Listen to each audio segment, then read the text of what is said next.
ये आकाशवाणी है। प्रस्तुत है सुर्खियों में।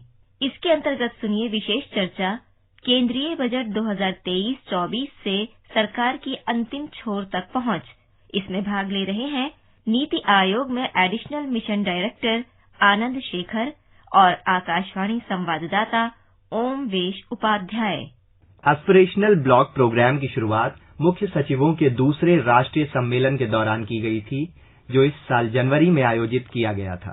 एस्पिरेशनल डिस्ट्रिक्ट प्रोग्राम यानी एबीपी का उद्देश्य विभिन्न विकास मापदंडों पर पिछड़े ब्लॉकों के प्रदर्शन में सुधार करना है। Aspirational block programme aspirational district programme की तर्ज पर है, जिसे 2018 में लॉन्च किया गया था। केंद्र सरकार और राज्यों द्वारा अब पिछड़े ब्लॉकों की पहचान करने, डेटा निगरानी और प्रतियोगिता आधारित कार्यक्रमों द्वारा देश के पिछड़े ब्लॉकों में सुधार करने का संकल्प किया जा रहा है। आज इसी मुद्दे पर चर्चा करने के लिए हमारे साथ स्टूडियो में हैं Shri Anand Shekhar ji, additional mission director aspirational block programme. आपका बहुत बहुत स्वागत है। जी बहुत धन्यवाद। नमस्कार सर, चर्चा की शुरुआत मैं सबसे पहले इस बात से करना चाहूंगा कि इस वर्ष के केंद्रीय बजट की अगर हम बात करें तो इसे अमृतकाल के विकास बजट के रूप में देखा जा रहा है और जिससे समावेशिता लाने की कोशिश की गई है। इस बजट में एस्पिरेशनल डिस्ट्रिक्ट और ब्लॉक प्रोग्राम के लिए क्या नया बढ़ावा दिया गया है? क्या कोई विशेष प्रावधान या बजट में कोई नया एलोकेशन है, अगर आप हमें बता सकें। कि एस्पिरेशनल डिस्ट्रिक्ट प्रोग्राम या एस्पिरेशनल ब्लॉक प्रोग्राम सारे कार्यक्रमों को समेकित तरीके से अपने जिले और ब्लॉक में क्रियान्वित करता है। यूं तो बजट एस्पिरेशनल डिस्ट्रिक्ट प्रोग्राम के लिए ऑलरेडी एलोकेटेड है, परंतु विभिन्न स्कीम जिससे लोगों के जीवन में गुणात्मक सुधार होता है, उनके क्वालिटी ऑफ लाइफ इंप्रूव होते हैं, ऐसे सारे स्कीमों के लिए बहुत ज्यादा बजट दिया गया है। उदाहरण के तौर पर जल जीवन मिशन, जो कि हर एक घर को स्वच्छ जल प्रदत्त करेगा, उसके लिए लगभग 70-80 हजार करोड़ रुपए एलोकेट किए गए हैं। लोगों के आवास के लिए लगभग 60 से 70 हजार करोड़ रुपए एलोकेट किए गए हैं। स्वच्छता के लिए ज्यादा बजट दिया गया है।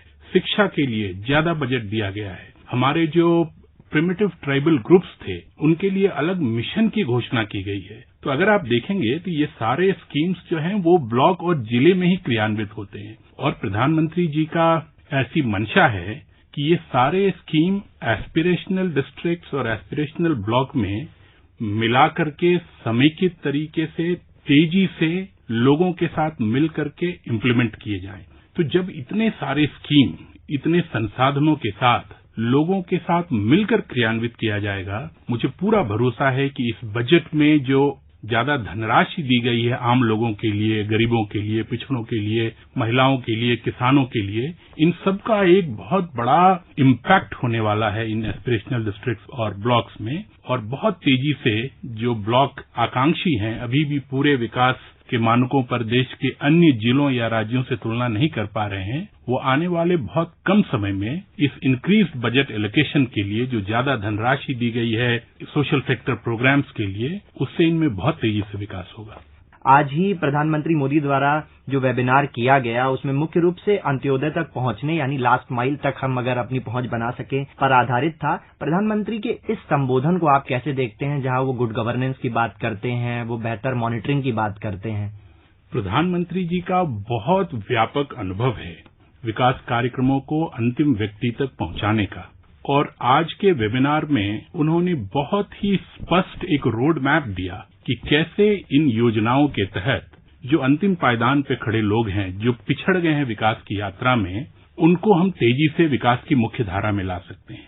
उन्होंने कहा कि हमें बहुत सहानुभूति के साथ इन लोगों तक पहुंचना है, इनको इनके घरों पे जाके सुविधा मुहैया करानी है, किसी भी बिचौलिए को रास्ते से हटाकर इनसे सीधा संवाद करना है। जो भी लोग ऐसी सुविधाओं को लोगों को देंगे, उनकी क्षमताएं बढ़ानी है ताकि वो दूरस्थ जगहों पर लोगों के घरों में जाकर के उनको ये सुविधा दे सके।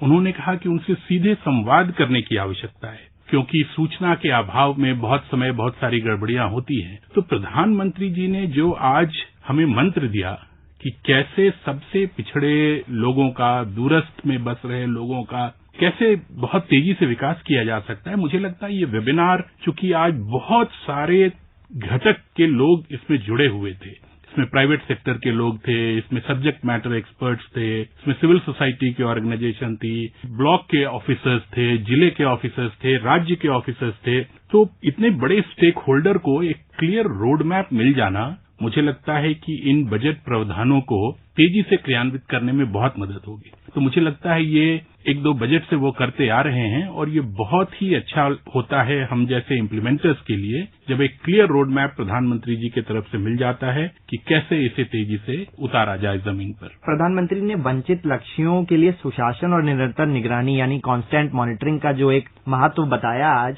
और केंद्र सरकार की पीएम स्वनिधि योजना की मैं बात करना चाहूंगा यहाँ कि कैसे पीएम स्वनिधि योजना स्ट्रीट वेंडर्स को औपचारिक बैंकिंग से जोड़ती है। तो क्या आप इस विषय में हमें हल्का बता सकते हैं और कैसे ही कांस्टेंट मॉनिटरिंग के द्वारा और बेहतर तरीके से सफलता जो है वो रेप्लिकेट की जा सकती है अन्य योजनाओं के लिए भी? देखिए, किसी भी कार्यक्रम की सफलता के लिए एक स्ट्रांग इफेक्टिव मॉनिटरिंग सिस्टम बहुत जरूरी है, क्योंकि मॉनिटरिंग आपको क्या मदद करता है, रेगुलरली बताते रहता है कि आपका कार्यक्रम अपने लक्ष्यों की ओर बढ़ रहा है या नहीं, इससे जो वांछित लाभ होने चाहिए वो हमें प्राप्त हो रहे हैं या नहीं। इसीलिए इस सरकार में और खास करके प्रधानमंत्री जी की ये विशेष अवधारणा है कि हमें बहुत स्ट्रांग मॉनिटरिंग मैकेनिज्म रखना है, क्योंकि ये पब्लिक रिसोर्सेज है, पब्लिक गुड के लिए है, इसका कहीं पिल्फरेज नहीं होना चाहिए, इसका कहीं वेस्टेज नहीं होना चाहिए। इस ख्याल से जितनी भी योजनाएं चल रही हैं, अगर आप जल जीवन मिशन का डैशबोर्ड देखेंगे, आप हर गांव के हर घर में लगा नल देख सकते हैं।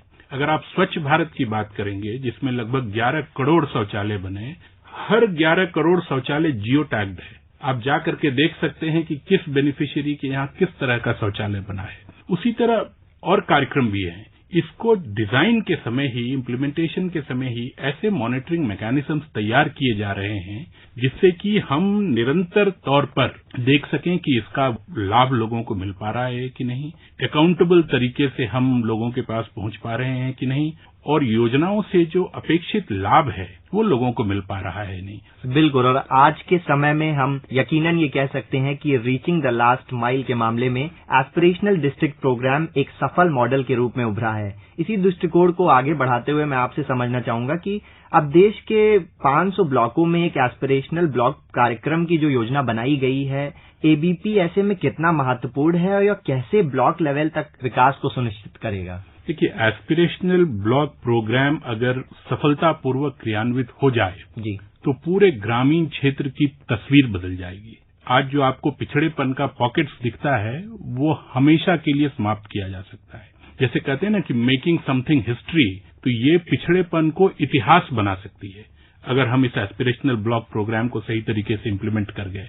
इस सरकार में ये एविडेंस है, ये साक्ष्य है कि एक मिशन मोड में सब तक पहुंचा जा सकता है। किन्हीं कारणों से अगर ब्लॉक छूट गए थे तो ये वो अवसर है जबकि हम हर ब्लॉक के हर घर तक सारे सोशल सर्विसेज को पहुंचा सकते हैं, क्योंकि हमारे पास तकनीक है, हमारे पास कार्य अनुभव है, हमारे पास मॉनिटरिंग मैकेनिज्म है, और सबसे बड़ी बात, इतना बड़ा पॉलिटिकल विल, राजनीतिक इच्छा शक्ति कि हर व्यक्ति तक पहुंचना है, हर घर तक पहुंचना है, हर सेवा से सैचुरेट करना है, ये बहुत बड़ी ताकत देता है। और आपके लिए रिसोर्सेज अवेलेबल है, पब्लिक फंडिंग अवेलेबल है। तो जब पब्लिक फंडिंग हो, पॉलिटिकल विल हो, पीपल हो जिसे लोग को केंद्र में रखते हैं, और हमारे बहुत सारे पार्टनर्स हो, तो एस्पिरेशनल ब्लॉक प्रोग्राम सफल होना ही है। और इसके होते ही मुझे लगता है कि ग्रामीण क्षेत्र का पूरा परिदृश्य बदल सा जाएगा।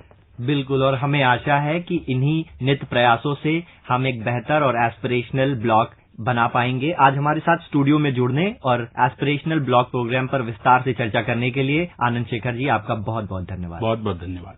अभी आप सुन रहे थे विशेष चर्चा, केंद्रीय बजट 2023-24 से सरकार की अंतिम छोर तक पहुंच। इसमें भाग ले रहे थे नीति आयोग में एडिशनल मिशन डायरेक्टर आनंद शेखर और आकाशवाणी संवाददाता ओमवेश उपाध्याय। ये कार्यक्रम आकाशवाणी के समाचार सेवा प्रभाग द्वारा प्रस्तुत किया गया। इसे आप हमारे mobile app news on AIR और YouTube channel news on AIR official पर भी सुन सकते हैं। इस कार्यक्रम के संबंध में अपनी प्रतिक्रिया आप हमें ईमेल कर सकते हैं।